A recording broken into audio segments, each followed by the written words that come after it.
मैं आपके साथ डिस्कस करने वाला हूं 10 case studies related to staffing chapter. आगे आने वाली वीडियोस में मैं डायरेक्टिंग के भी डिस्कस करूंगा, कंट्रोलिंग के भी, financial management, financial market and consumer protection के भी। तो अभी तक आपने चैनल को सब्सक्राइब नहीं किया है, you are missing something, you are going to miss, you are going to regret. जिनके एग्जाम्स आने वाले खासकर उनके लिए भाई अभी सब्सक्राइब कर लो, ठीक है, आपको बहुत ज़्यादा मदद मिलेगी। तो ये जो भी केस स्टडीज़ मैंने या फिर मैं अभी आपके साथ डिस्कस करूँगा, ये मैंने कहाँ से लिए हैं? ये मैंने जितने भी बैक टू बैक, मैं पिछले 4-5 सालों की बात कर रहा हूँ, जितने भी सैम्पल पेपर आए थे, जितने भी सीबीएसई के क्वेश्चन पेपर आए थे, मैंने उनमें से इन केस स्टडीज़ को उठाया है। ये कुछ गिने चुने केस स्टडीज़ हैं जिनसे एग्ज़ाम में जिनके एग्ज़ाम ऐसे क्वेश्चन एग्ज़ाम में आने के चांसेस जिनसे बढ़ जाते हैं। केस स्टडीज़ कैसे आपसे घुमा के पूछेगा, वो सारी चीज़ें यहाँ पर मेंशन्ड है। चलिए गाइस, वीडियो को शुरू करते हैं। और आपसे एक ही रिक्वेस्ट है, अगर आप इस वीडियो को देख रहे हैं तो काइंडली कंप्लीटली देखिए, ऐसे तोड़ मरोड़ के नहीं कि एक केस स्टडी अभी देख ली, 2 केस स्टडी अभी देख लिए, नहीं, स्किप करके भी नहीं देखना है। अगर आपके पास टाइम की कमी है, काइंडली आप अपने वीडियो को यूट्यूब पे ही है तो आप 1.25 या 1.5 के स्पीड पे भी देख सकते हैं। Hi guys, hi there everyone, my name is Gurpreet Singh, welcome और welcome back to my channel commerce वाले। चलिए वीडियो को शुरू करते हैं। Case study number 1 of staffing chapter, and this series is going to take a long way। आपको बहुत मदद मिलेगी एग्जामिनेशन के लिए। केस स्टडी नंबर 1 क्या है भाई? Resolutions private limited is a publishing company, okay.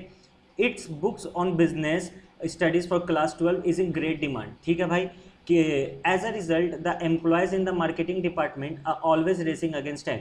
The employees have to work overtime and on holidays to cater with the to the demand. चलिए पहले इतने का हिंदी समझ लेते हैं भाई, ये केस बोल क्या रहा है। रेजोल्यूशंस प्राइवेट लिमिटेड नाम का कोई पब्लिशिंग कंपनी है जो जिसमें उस पब्लिशिंग कंपनी का जो बुक है जिसका नाम है बिजनेस स्टडीज़ फॉर क्लास 12, उसका ना बहुत ज़्यादा डिमांड बना हुआ है मार्केट में। तो डिमांड को फुलफिल करने के लिए उसके जो एम्प्लॉयज़ हैं, खासकर मार्केटिंग डिपार्टमेंट वाले, वो बहुत ज़्यादा काम कर रहे हैं। प्लस उनके पास racing against time, which means कि उनके पास समय की कमी है। समय की इतनी कमी है कि उनको ओवर टाइम करना पड़ रहा है, साथ ही साथ उनको हॉलीडेज़ पे भी काम करना पड़ रहा है। बताओ यार, ऐसे कैसे काम चलेगा? Managers in the marketing department are under stress. Obvious सी बात है, छुट्टी है ही नहीं तो क्या करेंगे। As they have to handle more than 2 territories. 2 territories basically refers to कि ज़रूरत है ज़्यादा काम करना, है ना, ये बात होती है कहने की। The work stress has to lead to dissatisfaction among the employees and managers. जो वर्क स्ट्रेस है वो वर्क का जो स्ट्रेस है, मतलब जो एक्सेस वर्क है उनके पास, अब वो कहीं ना कहीं डिससेटिस्फैक्शन का मोड़ लेने लगा है। किनके बीच में? एम्प्लॉयज़ के बीच में भी और मैनेजर्स के बीच में भी। अब आपसे क्वेश्चन कर रहा है कि name and explain the step of staffing process which has not been followed या performed properly. State the next 2 stages immediately following the step identified in part A. Part A मतलब बाबू ये वाला, और पार्ट बी मतलब ये वाला। Case study का फिर से समझ लेते हैं। रेजोल्यूशन प्राइवेट लिमिटेड एक पब्लिशिंग कंपनी है जो कि जिनका एक बुक है बिजनेस स्टडीज़ फॉर क्लास 12, वो बहुत ज़्यादा डिमांड में है। तो मार्केटिंग डिपार्टमेंट को इस चीज़ से टैकल करने के लिए बहुत ज़्यादा काम करना पड़ रहा है, इनफैक्ट ओवर टाइम करना पड़ रहा है, कभी कभी तो हॉलीडेज़ पर भी काम करना पड़ता है क्योंकि उनके पास समय की कमी है। ऑलराइट, जो मैनेजर है मार्केटिंग डिपार्टमेंट के, वो स्ट्रेस में है क्योंकि उनको बहुत ज़्यादा काम एक साथ देखना पड़ रहा है। और इतना ज़्यादा स्ट्रेस है कि अब डिससेटिस्फैक्शन होने लगा। यू नो डिससेटिस्फैक्शन आप समझते हो कि मतलब अब थोड़ी सी दिक्कत सी आने लगी है आप लोग को उस ऑफिस में काम करते हुए, मतलब जो वहाँ के एम्प्लॉयज़ और मैनेजर्स हैं। आपसे पूछ रहा है भैया बताओ स्टाफिंग प्रोसेस का, आपसे पूछ रहा है भैया बताओ स्टाफिंग प्रोसेस का कौन सा ऐसा स्टेप है जो इन्होंने फॉलो नहीं किया। तो स्टाफिंग प्रोसेस सबसे पहले आपको याद होना चाहिए। अगर आपको नहीं याद है, अगर आपको स्टाफिंग प्रोसेस नहीं याद है तो आपके लिए बॉयज़ एंड गर्ल्स मैंने एक और चीज़ ओपन कर रखी है। ये स्टाफिंग प्रोसेस में आप सीधा यहाँ से जा सकते हैं। देखो स्टाफिंग प्रोसेस क्या है। सबसे पहले एस्टिमेटिंग मैन पावर रिक्रूटमेंट, फिर recruitment, selection, placement and orientation and then training. Sir ऐसे कैसे काम चलेगा? इसे तो कह रहा हूँ पहले रिवीजन कर लो। सर इसका रिवीजन करा दीजिए ना, ये बहुत अच्छा लग रहा है देखने में। रिवीजन करवाया हुआ है 1-1 घंटे का हर एक चैप्टर पे। प्रीवियस वीडियोस देख लो, नहीं तो मैं आई बटन में लिंक डाल दूंगा, एक प्लेलिस्ट बना के आप उसमें से जाके फुल रिवीजन दे सकते हो। जितना भी टर्म 2 में BST का आ रहा है प्रॉपर रिवीजन करा चुका है मैंने, लाइव आके रिवीजन कराया था। ठीक है सर, आइए समझ गए हम लोग, ठीक है। हाँ चलो ठीक है, केस स्टडी नंबर 1 पे आते हैं और इस चीज़ को चलिए। तो क्या लगता है आपको? इन लोग ना वर्कलोड ज़्यादा था, यानी इन लोग मेरे हिसाब से एस्टिमेटिंग मैन पावर रिक्रूटमेंट वाला काम करना भूल गया, यानी इन लोग इस चीज़ को परफॉर्म ही नहीं किया। इन लोगों को मालूम ही नहीं पड़ा कि कितना काम है। एस्टिमेटिंग मैन पावर रिक्रूटमेंट में कितनी बातें होती है? 3 बातें होती है ना। पहली बात वर्कफोर्स एनालिसिस देखना पड़ता है, फिर वर्कलोड एनालिसिस देखना पड़ता है, फिर उस दोनों को आपस में क्या करना पड़ता है, कंपेयर करना पड़ता है, comparison between workforce and workload. हाँ सर याद आ गया, याद आ गया। हाँ तो इसके बाद पूछ रहा है ए में, तो आपका यही आंसर हो जाएगा, एस्टिमेटिंग मैन पावर रिक्रूटमेंट। थोड़ा सा एक्सप्लेन कर देना। आंसर कहाँ है सर इसका, नेक्स्ट स्लाइड में इसका आंसर है। पूछ रहा है कि बताइए इमीडिएटली किसको फॉलो करना है, तो इमीडिएटली आप किसको फॉलो कर सकते हो। इसके बाद जो प्रोसेस होता है, जैसे कि एस्टिमेटिंग मैन पावर रिक्रूटमेंट के बाद क्या होता है, रिक्रूटमेंट करना। रिक्रूटमेंट के बाद क्या होता है सर, सिलेक्शन करना। बस फिर सिलेक्शन कर तो sir placement, orientation, training, development. अरे बाबू क्या पूछा, सिर्फ 2 बताओ। तो पहला तुम यहाँ बता दिया एस्टिमेटिंग, पार्ट ए का आंसर ये हो गया और पार्ट बी का आंसर ये हो गया। आगे तुम्हारे नंबर हो गया case study solve. Sir answer कहाँ है, आप बोले थे नेक्स्ट इसके उस स्लाइड में है। हाँ बाबू तुमसे झूठ बोल के हमको क्या मिलेगा लो। Answer to case study number 1, the step of staffing process which has not been the step of staffing process which has not been followed या परफॉर्म प्रॉपर्ली। पहला आपके सामने एस्टिमेटिंग मैन पावर रिक्रूटमेंट, इसके बारे में सब कुछ लिख देना, ये तुम लोग को आता है। ये क्या कहते हैं उसको, रिवीजन के टाइम पे भी हम अच्छे से बताए थे। फिर दूसरा का आंसर होगा पहला रिक्रूटमेंट, फिर दूसरा होगा सिलेक्शन। ये बी होगा, ए नहीं बी, सिलेक्शन। सर बढ़िया से समझ में आ गया। नेक्स्ट केस स्टडी पे आइए। ओके चलिए अब हम लोग केस स्टडी नंबर 2 पे बात करते हैं, ठीक है। आ जाओ case study number 2, Joseph brothers in a firm. देखो हम आपको एक चीज़ बताए होंगे, how to solve a case study. Case study कैसे सॉल्व करते हैं, ऐसे मेरे बच्चों को ढंग से पता है जिनको मैं पढ़ाता हूँ पर्सनली। बाकी आप सभी के लिए जो ये वीडियो देख रहे हो, कभी भी ऊपर से केस स्टडी पढ़ना मत शुरू करो। जब केस स्टडी बहुत बड़ा हो, हम लोग नीचे से डायरेक्ट क्वेश्चन पढ़ेंगे। जैसे क्वेश्चन यहाँ से शुरू हो रहा है, identify the function of management being perform by the firm in the above situation. यानी अब मेरा जो दिमाग इधर उधर दौड़ रहा था, अब हमको फंक्शंस ऑफ मैनेजमेंट में उसको दौड़ाना है पहले क्वेश्चन के लिए। दूसरे क्वेश्चन के लिए name the concept and its sources used by the firm to attract more workers in the firm. ठीक है भाई, ये भी देख लेंगे कि कौन सा कॉन्सेप्ट यूज़ किया गया था फर्म के द्वारा, जो कस्टमर को क्या करेगा, माफ़ करना कस्टमर बोल रहे हैं, जो वर्कर्स को क्या करेगा, अट्रैक्ट करेगा। फिर तीसरा, state any 2 values being perform by the Jacob. Jacob नहीं होगा बाबू, यहाँ पे जो नाम है वो होगा, दैट इज जोसेफ। अब आ जाओ इस चीज़ को देखते हैं। Joseph brothers is a firm manufacturing jute lampshades. Sir lampshades क्या होता है, देखते नहीं हो जो बड़े बड़े लोग होते हैं, जो अमीर घर से होते हैं, उनके यहाँ कैसे बेड के बगल में लैंप रखा रहता है ना, जो रात में सोते टाइम बुक पढ़ते फिर वो बटन दबाते लैंप बंद हो जाता है, ये वो वाला लैंप का बात हो रहा है।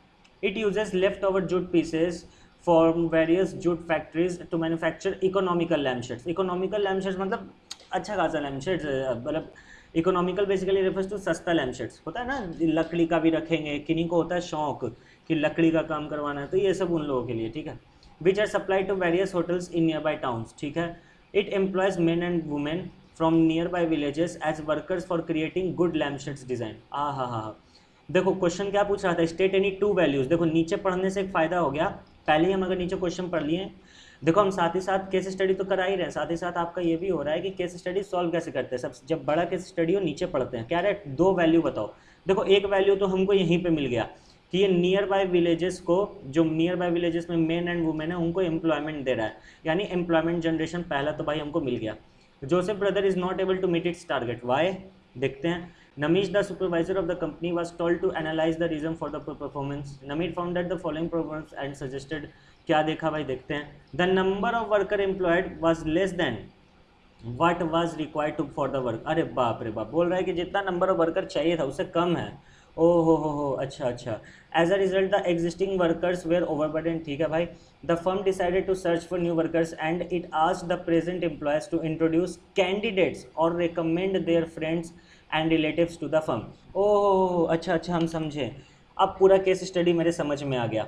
केस स्टडी बोल रहा है जोसेफ ब्रदर्स एक जूट लैम्पशेड्स मैन्युफैक्चरिंग कंपनी है जो कि इकोनॉमिकल लैम्पशेड्स बनाना चाहता है। तो वो बनाने के लिए उसने गांव में जो आसपास जो गांव है वहाँ के लोगों को उसने एम्प्लॉयमेंट दिया, लेकिन फिर भी वो टारगेट नहीं मीट कर पाया। तो नमीश नाम का एक आदमी है जो वहाँ पे सुपरवाइज़र है उस कंपनी का, उसको बोला गया भाई बताओ क्या दिक्कत है, कैसे परफॉर्मेंस ढंग से नहीं हो रहा। नमीश ने प्रॉब्लम्स को ही फाइंड आउट किया और सजेशंस भी दिया। नमीश बोला भाई जो नंबर ऑफ़ वर्कर्स है ना हमारे ऑर्गेनाइजेशन में वो कम है, ठीक है, उनके कारण जो हमारे यहाँ का जो टारगेट है वो मीटअप नहीं हो पा रहा है और वर्कर्स ओवरबर्डेंड है। तो फर्म ने डिसाइड किया कि वो न्यू वर्कर्स को लाएंगे। इनफैक्ट फर्म ने बोला एग्जिस्टिंग वर्कर्स को ही बोला कि भैया एग्जिस्टिंग एम्प्लॉयज़ को ही बोला, प्रेजेंट एम्प्लॉयज़ को ही बोला। देखो यहाँ लिखा हुआ है प्रेजेंट एम्प्लॉयज़ को ही बोला कि भैया एक काम करो, रिकमेंड कर दो हमको कोई कैंडिडेट, तो रिकमेंडेशन फ्रॉम एग्जिस्टिंग एम्प्लॉयज़ है, ये तो एक्सटर्नल सोर्स है। हाँ सर बिल्कुल, ये तो एक्सटर्नल सोर्स है, बहुत सही बोल रहे हैं आप। ठीक है सर, ठीक है। आओ क्वेश्चन पे आते सीधा। Identify the function of management. Sir ये तो स्टाफिंग है, 110% स्टाफिंग है, क्योंकि यहाँ पर लोगों को लाया जा रहा है। दूसरा क्वेश्चन क्या बोल रहा है, name the concept and its source used by the firm to attract more workers for the firm. जो कॉन्सेप्ट यहाँ पे यूज़ किया गया उसको हम लोग बोल सकते हैं रिक्रूटमेंट, और जो सोर्स यूज़ किया गया उसको हम बोल सकते हैं एक्सटर्नल, क्योंकि बाहर वाले लोगों से हम बोल रहे हैं ना, सॉरी अपने ही लोगों से बोल रहे हैं ना, अपने ही लोगों से बोल रहे हैं कि भैया कोई बाहर वाला आदमी बताओ, डायरेक्टली और इनडायरेक्टली आ तो बाहर वाला ही रहा है। बच्चे कंफ्यूज होते हैं कि ये जो वर्क अपने ऑर्गेनाइजेशन से पूछना है रिकमेंडेशन फ्रॉम प्रेजेंट एम्प्लॉय से, वो कहीं ना कहीं इंटरनल होता है। नहीं बाबू, अगर आप बुक पन्ना पलटोगे बुक का तो आपको पता चलेगा वो एक्सटर्नल सोर्सेज है। किन्हीं किन्हीं के बुक में इंटरनल लिखा होगा, वो गलत है, वो बिल्कुल गलत है, सरासर गलत है।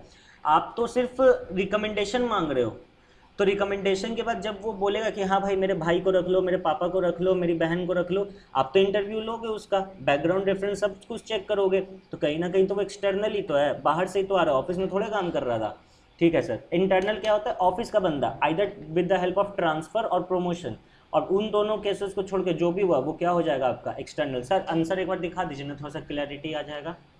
लीजिए ना आप ही के लिए। ये स्टाफिंग फंक्शन है, जो कॉन्सेप्ट यूज़ किया गया वो रिक्रूटमेंट है, और एक्सटर्नल सोर्स ऑफ रिक्रूटमेंट का इस्तेमाल किया गया, that is recommendation from present employee. Sir जो दो वैल्यूज था वो क्या था, जनरेटिंग एम्प्लॉयमेंट और optimum utilisation of resources.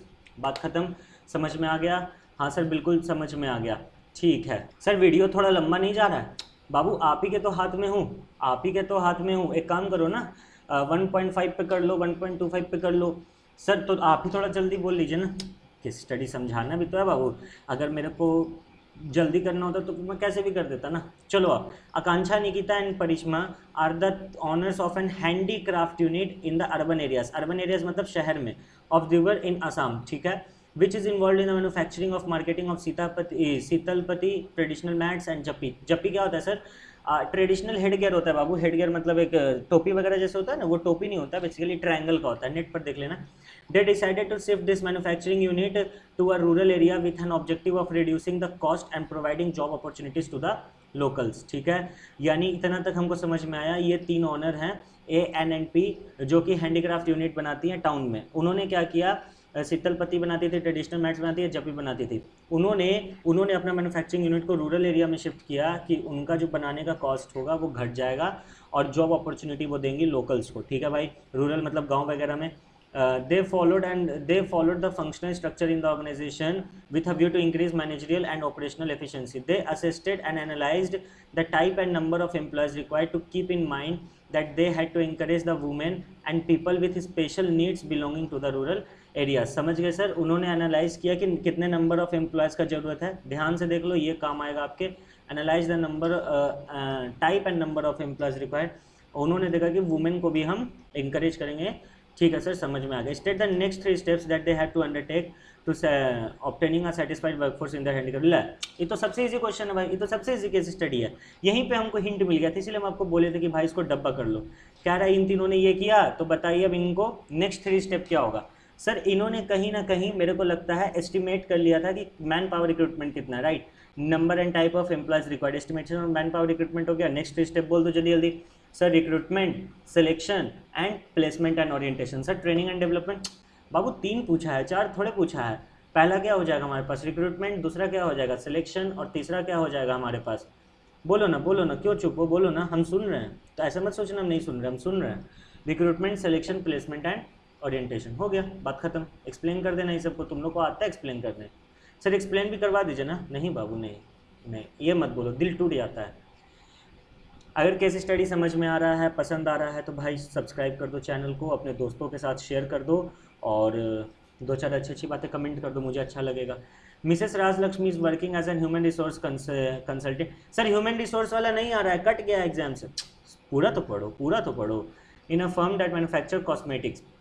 Mrs Rajalakshmi एक ह्यूमन रिसोर्स कंसल्टेंट में काम करती थी, जो कॉस्मेटिक्स बनाता था, जो कि प्रॉब्लम फेस कर रहा है एम्प्लॉयज़ का हाई टर्नओवर का। वहाँ का जो CEO है, उन्होंने सजेशन मांगा उन्होंने सजेशन मांगा अपने टैलेंटेड एम्प्लॉय से और रिड्यूस किया अपने एम्प्लॉय के टर्नओवर को, ठीक है।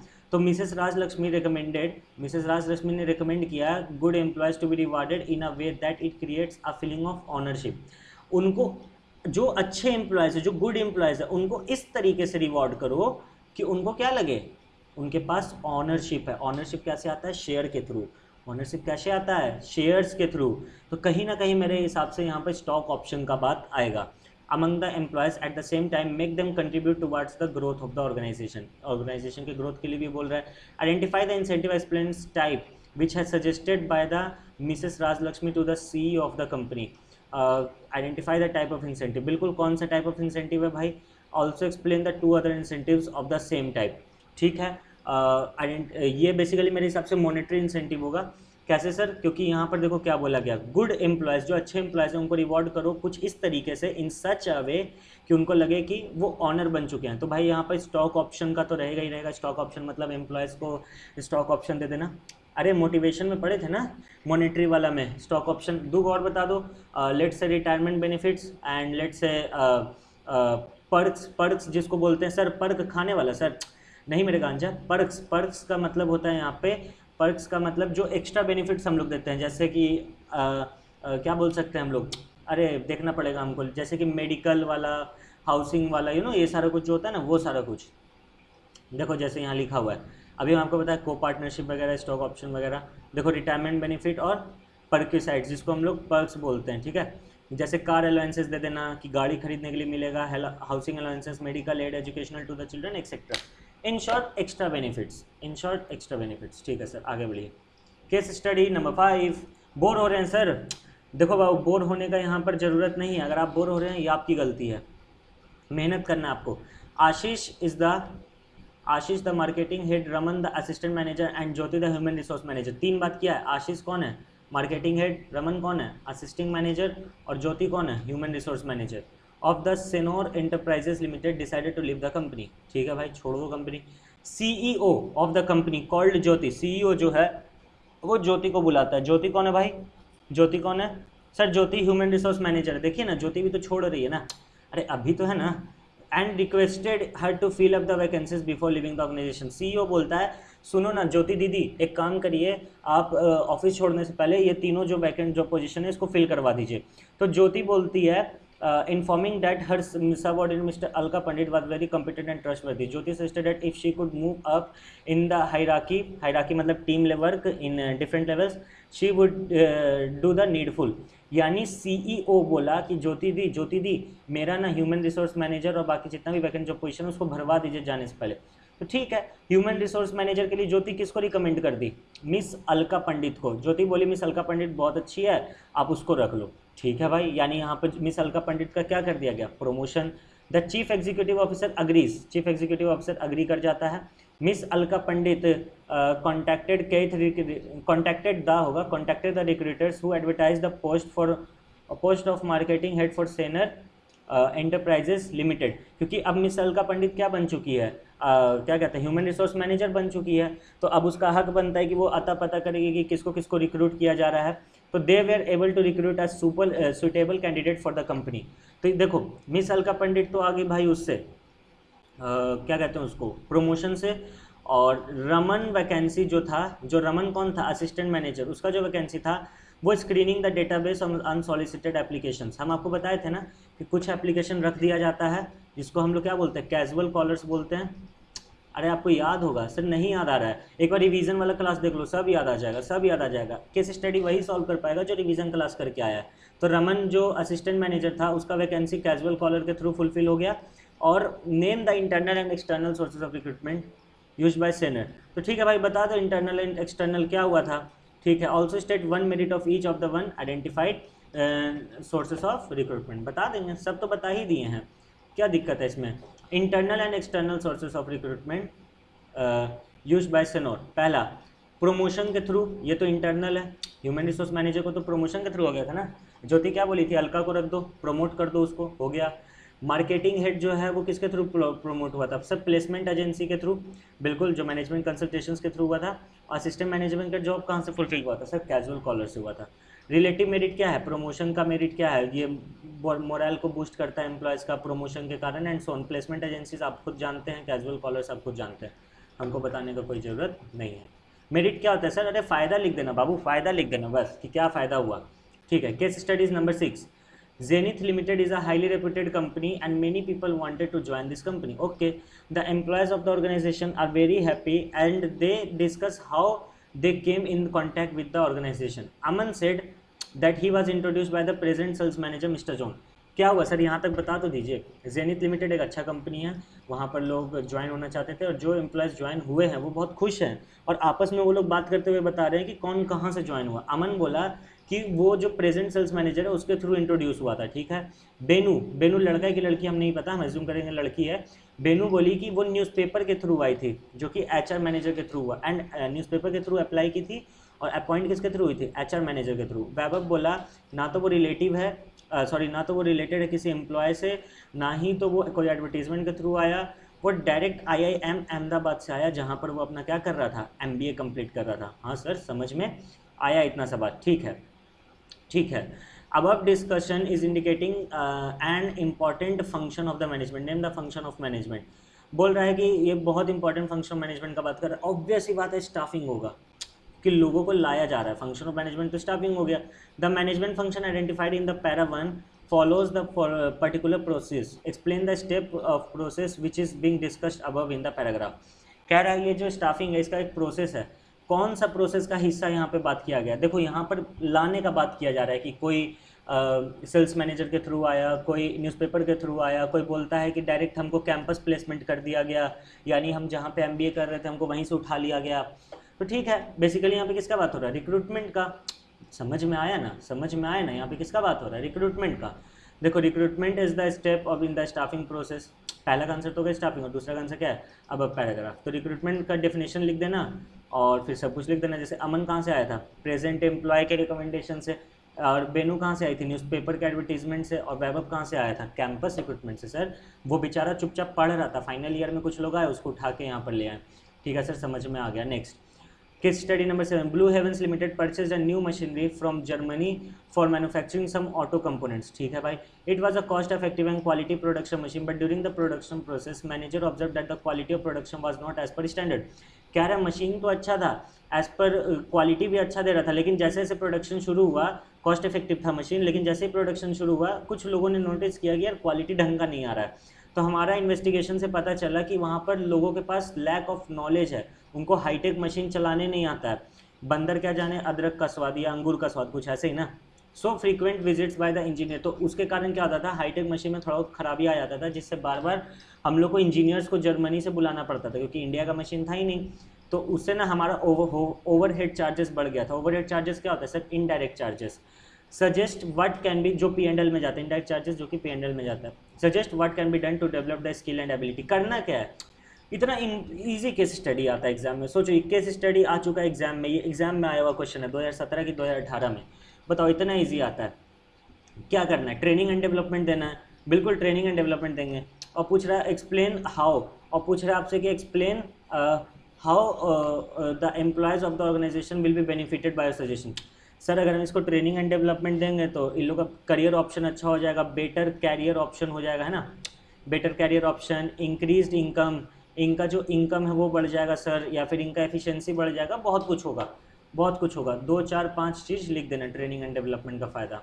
ठीक है सर, समझ गए। देखो जैसे क्या लिखा, ट्रेनिंग शुड बी गिवन, समझ में आ गया। क्या फ़ायदा है वो देख लो, करियर अच्छा हो जाएगा, इन अर्निंग बढ़ जाएगा, एफिशिएंसी बढ़ जाएगा, मोटिवेटेड हो रहेंगे ये लोग कि अच्छा काम कर सकते हैं, बहुत अच्छे से कर सकते हैं। चलो ओके, स्टडी 8 बस सर 3 और है। सर थक गए सर वीडियो बंद कर दें। नहीं बाबू नहीं, देखो जो मेहनत करता है वही आगे बढ़ता है। तो देख लो भाई तुमको क्या करना है। Prashant the director of a company is planning to manufacture rugs for utilizing waste materials from one of his garment factory. ठीक है, he decided this manufacturing unit will be set up in rural areas, मतलब गांव वगैरह में, ताकि वहाँ के जो पीपल हैं उनके पास जॉब अपॉर्चुनिटी आ जाए।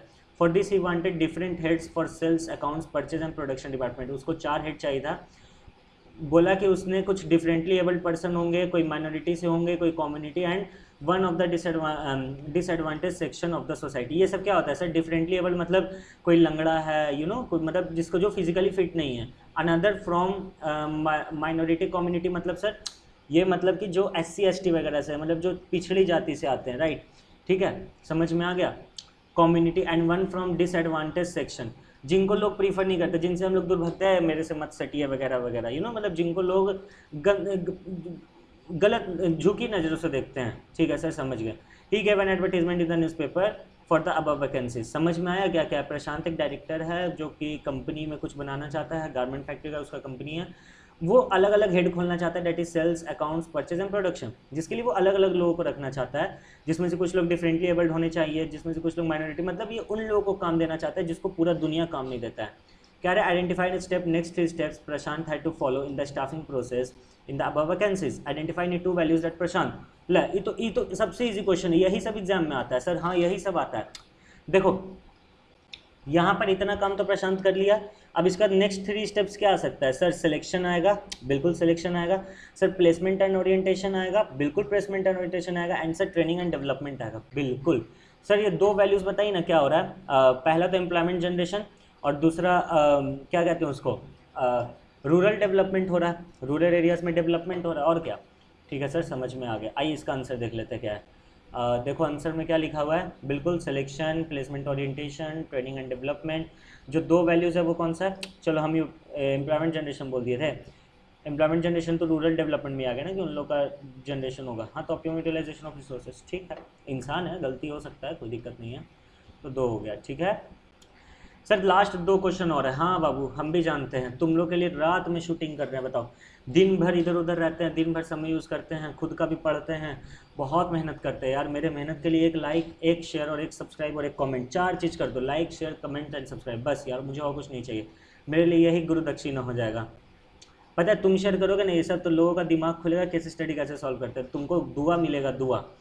Nishant the director of A garment company. Sir सब गारमेंट कंपनी क्यों है? छोड़ो ना, मुझे गारमेंट कंपनी पसंद है, मुझे गारमेंट कंपनी बहुत अच्छी लगती है, इसीलिए मैं गारमेंट कंपनी का एग्जांपल उठाता हूँ। Is planning to manufacture bags for the utilisation of waste material from one of his garment unit, ठीक है। He has decided that the manufacturing unit will set up in rural area of Odisha where people have very few job opportunities and labor is available at very low rates. He also thought that giving equal opportunity to men and women, यानी यहाँ पर gender equality का बात हो रहा है, और साथ ही साथ यहाँ पे किसका बात हो रहा है? एम्प्लॉयमेंट जनरेशन का बात हो रहा है, पक्का पूछेगा आगे मुझे लगता है। For this he wanted 4 different heads, sales, account, purchase and production. He gave advertisement and shortlisted 10 candidates per post after conducting different section test, यानी यहाँ पर टेस्ट तक का काम हो चुका है, यहाँ पर टेस्ट तक का काम हो चुका है। Identify and state the next 3 step for choosing the candidate out of short listed candidate, यानी ये सिलेक्शन प्रोसेस है, स्टाफिंग प्रोसेस नहीं है। साफ साफ लिखा है टेस्ट ले लिए हैं डिफरेंट, तो सिलेक्शन प्रोसेस आपको आता है अच्छे से। टेस्ट के बाद क्या होता है? टेस्ट ना, तो ये फिर टेस्ट, हाँ, फिर उसका होता है एम्प्लॉयमेंट इंटरव्यू, फिर उसका होता है रेफरेंस एंड बैकग्राउंड चेक्स, फिर होता है सिलेक्शन डिसीजन। तो ये 3 स्टेप लिख लेना, उन तीनों को थोड़ा थोड़ा एक्सप्लेन कर देना। बोल रहा कोई 2 वैल्यू बताओ, हम बोले थे ना पूछेगा। 3 नंबर आपको यहाँ मिलेगा, 2 नंबर आपको यहाँ मिलेगा, 5 नंबर का केस स्टडी आपके पॉकेट में। सर पहला तो ये हो गया कि वो उस जगह पे अपना काम कर रहा है जहाँ पर जॉब अपॉर्चुनिटीज़ कम है, इट मीन्स कि वहाँ पर जॉब अपॉर्चुनिटीज़ वो बढ़ा रहा है। और दूसरी बात, वो मेन एंड वुमेन को बराबरी का दर्जा दे रहा है, इट मीन्स कि वो जेंडर इक्वालिटी देख रहा है। ठीक है सर, समझ में आ गया, देखो सारा कुछ सेम है। सर आप जो बोलते हैं वही लिखा रहता है। नहीं बाबू, नहीं, हम जो बोलते हैं वो यहाँ नहीं लिखा रहता है, जो यहाँ लिखा रहता है हम वही बोलते हैं, हम वही बोलते हैं। मेरा काम है क्वालिटी एजुकेशन देना, क्वालिटी एजुकेशन। आपको इस लेवल का एजुकेशन मिलेगा, कोई भी टीचर मेरे को नहीं लगता है इतने एंड तक आपके साथ खड़ा रहेगा। एग्ज़ाम के 1-1.5 महीना पहले रोम कर देते हैं सब, रोम जी चलिए अब अपना एग्ज़ाम का प्रैक्टिस कीजिए।